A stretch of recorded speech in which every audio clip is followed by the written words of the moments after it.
Danny Alvarez is my name, and I've been drawing all my life. My dad was a painter. I always saw him paint. I wanted to do it. He started by showing me little things, and probably up until I was about 16, I liked it a lot. I dropped it for about 10 years. Stopped drawing, stopped doing anything, and one day I was forced to take a college credit in drawing, and I found myself in an art class, and I thought I should be an artist. And here I am now, about, 14 years later? My dad painted a lot of Southwestern stuff. He was into cowboys and stuff. I started off doing horses and animals, and eventually I would buy comics, DC comics, Marvel comics, and I would draw. After I read them, I'd draw the characters, the Superman, Spider-Man, and I just started getting good at it. I never knew any famous artists' names. Even now I recognize a couple. I'm not big on studying art or looking at other artists. It just comes naturally. I have to do it because I have to do it. It's something that, I guess that's in me. I've never looked at art and said, wow, I want to do this or I want to do that. It's just a thing in me where I've got to sit and it starts coming out.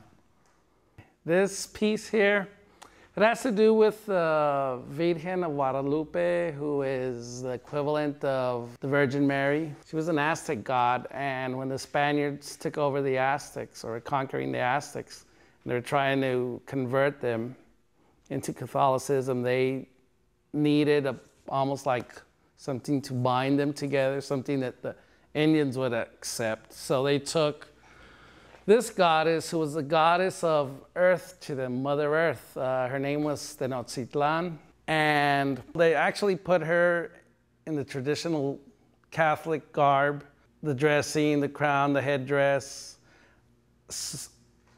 and they told the Indians, this is the same God, but now she's your God. And they, little by little, started accepting her. And this piece has a lot of the things that were happening with her. If you actually look at a picture of her, the design you see in the church, which actually in a robe, the crown's up there. Parts of the flag, the Mexican flag, you got the cactus, the snake. I omitted the eagle. You got an Aztec head looking over, an Aztec mask looking over. She's almost like leaving everything that was leaving stuff that was natural to her behind. That's why she's walking out. And a lot of my work, I use a chair. A lot of previous work, I use a chair to represent the strength of the church. When you go to church, there's always, every time I went into church, especially in the Southwest, you always had a big chair sitting in the middle of the aisle when you walk down. So I always use a chair as like a sense of authority. And she's leaving everything else to don the robe and take the chair of authority and accepting the crown and the responsibility of being a new Catholic god to the Aztecs. A lot of these, also a lot of the images I use come from a game called Loteria, which is a Mexican game. It's almost like a bingo game. I took a lot from that. Things that Mexican people would read and recognize. But there's a lot you can read into it. I think you take out what you want from it, but basically that's the story behind it. I've been very successful. I grew up literally about maybe a 2-minute walk from the Rio Grande. I could jump my backyard fence and walk down to the Rio Grande, and art was something that you didn't even think of art. You thought about everyday life, and art wasn't into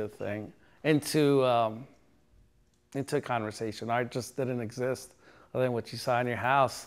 And 40 years later, here I am in the middle of Philadelphia making a print, so I've come a long way from someone who You're back home, you're lucky if you get out of the neighborhood, let alone coming to a big city and having the ability to make a print. I earned my master's in fine arts, so it's been a success. The biggest obstacle is financial. I mean, if I could get paid to do this every day, I mean, I think you'd have a lot more artists, but it's hard.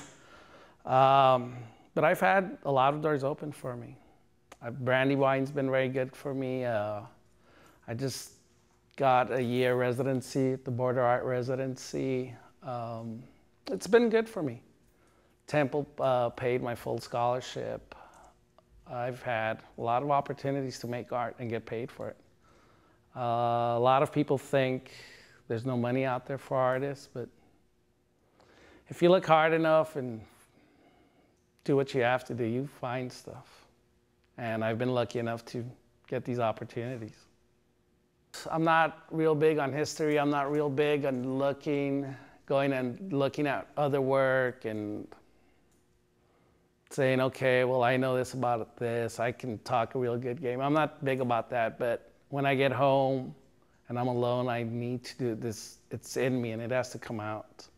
So, I mean, I don't need a big push. It's in me and I have to release it. So I think that's the biggest strength.